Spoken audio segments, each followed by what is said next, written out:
Array loop.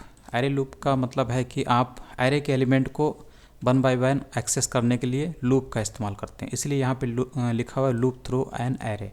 तो इसके लिए आप फॉर लूप का इस्तेमाल कर सकते हैं। फॉर लूप हम लोगों ने पढ़ रखा है पहले ही, ठीक है। तो फॉर लूप चलाते हैं, ये आपका एरे है और इसमें स्ट्रिंग टाइप की वैल्यू पड़ी हुई है और यहाँ पर फॉर लूप लगाया गया है। फॉर लूप कैसे काम करता है, यहाँ पर आपका इनिशियलाइजेशन है, यहाँ पर आपकी कंडीशन है, ठीक है, और ये इंक्रीमेंट है, ठीक है, ताकि इस कंडीशन को फॉल्स बनाया जा सके, ताकि इसको जितना चलना चाहिए फॉर लूप को उतना ही चलना चाहिए, उतना ही चलिए। और यहाँ पे कार स्टार्ट लेंथ लिखा है, ठीक है। तो ये कार स्टार्ट लेंथ से फ़ायदा लिखने से ये होता है कि आपको जैसे इसमें नहीं पता है कितने एलिमेंट हैं, तो ऑटोमेटिक कार स्टार्ट लेंथ से ये चीज़ पता हो जाती है कि इस कार्स में कितने एलिमेंट हैं और उतने बार ही आपका फॉर लूप चलता है, ताकि इस कार्स नाम के एरे के सारे एलिमेंट को एक्सेस किया जा सके।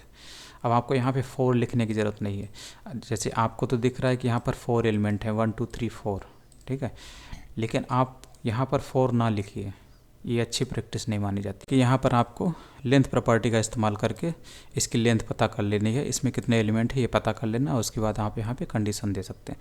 और ये कैसे काम कर रहा है ये तो आपको पता ही होगा। सबसे पहले कंट्रोल यहाँ पर आया, ई आई की वैल्यू से मिली, उसके बाद कंट्रोल यहाँ पर आता है और चेक करता है कि I less than car start length से उसको इस एरे में पड़ी हुई वैल्यू की संख्या पता चल जाती है। तो यहाँ पे 4 आ जाता है, ठीक है। तो आई लेस देन 4, 0, आई मतलब 0, ठीक, यहाँ इनिशियलाइज हुआ था 0 लेस देन 4, ये कंडीशन ट्रू हो जाती है। तो कंट्रोल फॉर लूप की बॉडी में आता है और इसको एग्जीक्यूट कर देता है। इसको एग्जीक्यूट करने से कार्स आई यानी कार्स 0 इंडेक्स पे बैठी हुई वैल्यू यहाँ से एक्सेस हो जाती है, यानी वॉल्वो आपको मिलेगा फर्स्ट टाइम, ठीक है, यहाँ पर क्योंकि प्रिंट एलन इसी वॉल्वो को वैल्यू को प्रिंट कर देता है इसकी मदद से। उसके बाद फिर से कंट्रोल यहाँ पर आएगा, आई प्लस प्लस से आई की वैल्यू 0 से 1 हो जाएगी। फिर से कंट्रोल यहाँ पर आएगा 1 लेस देन 4, फिर से ये ट्रू हो गया। फिर से कंट्रोल यहाँ पर आया, इसको एग्जीक्यूट किया, एग्जीक्यूट करने से कार्स इंडेक्स नंबर 1, कार्स आई यानी कार्स 1 पे ये वाली वैल्यू पड़ी हुई है, तो यहाँ पे ये प्रिंट हो जाती है। इस तरीके से ये काम करता है, प्रिंट कराने का काम ये प्रिंट एलन मेथड करता है। आपको पता होगा जैसे मैंने बताया था किस तरीके से करता है। इस तरीके से जो फॉर लूप है इस कार्स के सारे एलिमेंट को 1 बाय 1 एक्सेस करके यहाँ पे प्रिंट करा रहा है। इसके बाद loop through an array with for each. For की जगह पर आप फॉर ईच लूप का भी इस्तेमाल कर सकते हैं। इसमें इंडेक्स का इस्तेमाल नहीं होता है। फॉर ईच में आप सिंपली एक वेरिएबल बनाते हैं और इसी वेरिएबल में एरे के सारे एलिमेंट 1 बाय 1 स्टोर हो जाते हैं, जिसको आप प्रिंट करा सकते हैं। तो फॉर ईच में आपका ये सिंटेक्स इस तरीके से होता है। सबसे पहले फॉर कीवर्ड लिखना होता है, उसके बाद पैरेंथेसिस में आपको टाइप यानी इस वेरिएबल का टाइप क्या है, यहाँ पर वेरिएबल नेम होता है, उसका टाइप आपको यहाँ देना होता है। और ये जो टाइप होता है ये टाइप आपके एरे नेम में मौजूद एलिमेंट से मैच करना चाहिए, ठीक है, क्योंकि इस एरे के अंदर जो आइटम होंगे वो एरे के आइटम आएंगे और उनका टाइप क्या है वो आपको यहाँ पे लिखना है, यानी कि वेरिएबल का टाइप और एरे का टाइप दोनों यहाँ सेम होना चाहिए। और दोनों के बीच में एरे वेरिएबल और एरे नेम के बीच में आपको यहाँ कॉलन भी दिख रहा है, ठीक है। तो यहाँ पर एरे नेम हो गया और ये वेरिएबल नेम हो गया, दोनों के बीच में कॉलन पैरेंथेसिस। उसके बाद ये फॉर की बॉडी जहाँ पर आप इस वेरिएबल का इस्तेमाल करते हैं किसी कोड में, तो ये फॉर ईच लूप है। जैसे आपका ये एरे है, इसमें एलिमेंट्स ये पड़े हुए हैं, उसके बाद आप इसकी चीज़ों का एक्सेस कर रहे हैं, तो यहाँ पर आप उसी तरीके से यहाँ पर वेरिएबल का इस्तेमाल किया और कॉलन के बाद इस एरे का नाम आपने लिखा और उसके बाद यहाँ पर आप स्ट्रिंग लिखते हैं, क्योंकि ये स्ट्रिंग है इस वेरिएबल के एलिमेंट का टाइप। वेरिएबल के अंदर कौन से एलिमेंट आएंगे, इसी कार के एलिमेंट आएंगे और कार के एलिमेंट का टाइप क्या है, स्ट्रिंग है। तो ये स्ट्रिंग टाइप और ये स्ट्रिंग टाइप दोनों सेम टाइप होने चाहिए, यहाँ पर जो है और ये जो दोनों टाइप सेम होने चाहिए, ठीक है। ये जो टाइप है दोनों का टाइप हो जाता है, इस वेरिएबल के आइटम का टाइप और कार्स के आइटम का टाइप, क्योंकि वेरिएबल में भी कार के एलिमेंट ही आएंगे जब आप इस फॉर लूप को चलाएंगे, ठीक है। तो इसमें 1 बाय 1 इस कार्स के सारे एलिमेंट आ जाते हैं। और दूसरा फ़ायदा इसमें यह है कि इसमें आपको लेंथ प्रॉपर्टी का इस्तेमाल करने की भी ज़रूरत नहीं पड़ती। आपको जानने की ज़रूरत ही नहीं है कि इस एरे में कितने एलिमेंट हैं, बिना जाने ही आप सारे एलिमेंट को एक्सेस कर सकते हैं और इसमें जितनी वैल्यू आती है जाती है उसको 1 बाय 1 इस चीज़ के ज़रिए प्रिंट करा लिया जाता है। कुछ इस तरीके से आपका आउटपुट आ जाता है। इसके बाद हम लोग देखेंगे मल्टी डायमेंशनल एरेज।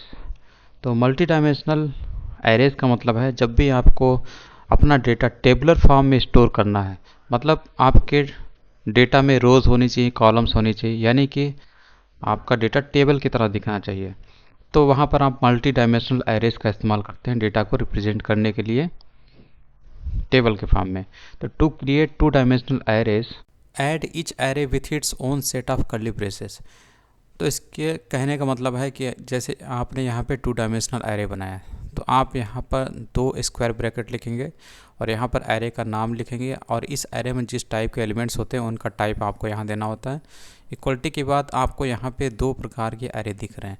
एक तो बाहरी एरे जो कि आपको जिसका पहचान इस तरीके से आप कर्ली ब्रेसेस देख रहे होंगे, उसके बाद इंटरनल एरे जो कि आपको यहाँ पे दिख रहे होंगे, ठीक है, एक तो ये और दूसरा ये। तो माइन नंबर्स जो है एक एरे है जिसके अंदर 2 एरे इंटरनल एरे के रूप में है, एलिमेंट के रूप में है, एक ये एरे एलिमेंट और दूसरा एरे एलिमेंट ये।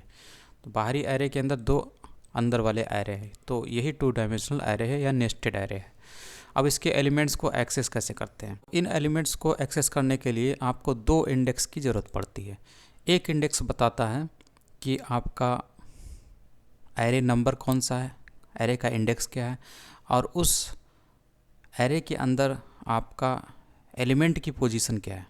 जैसे कि आपको इस 7 को एक्सेस करना है, तो यहाँ पर ये जो एरे है इसका इंडेक्स आपको 0 मिलेगा और इसका इंडेक्स आपको 1 मिलेगा।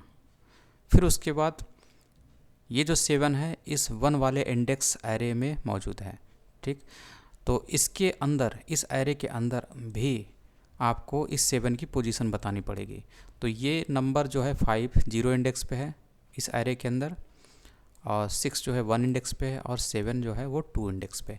इसीलिए आपको यहाँ पर 1 और 2 दिख रहा है, क्योंकि ये जो एरे है इसका इंडेक्स 0 है, इस एरे का इंडेक्स 1 है।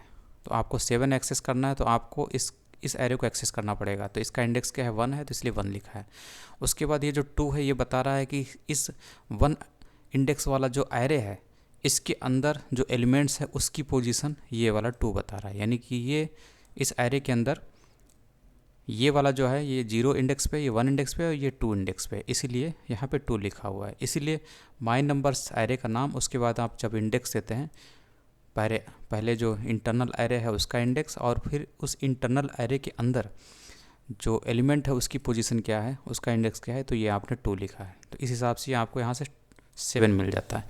तो इस हिसाब से ये काम होता है। अब अगर आपको मान लीजिए ये वाला एक्सेस करना है, ये 3, तो ये किस एरे में है, इस इंटरनल एरे के अंदर है, और इसका इंडेक्स क्या है, 0 है, ठीक। इसका 1 था तो इसका 0 है, तो आप यहाँ पे क्या लिखेंगे, 0 लिखेंगे।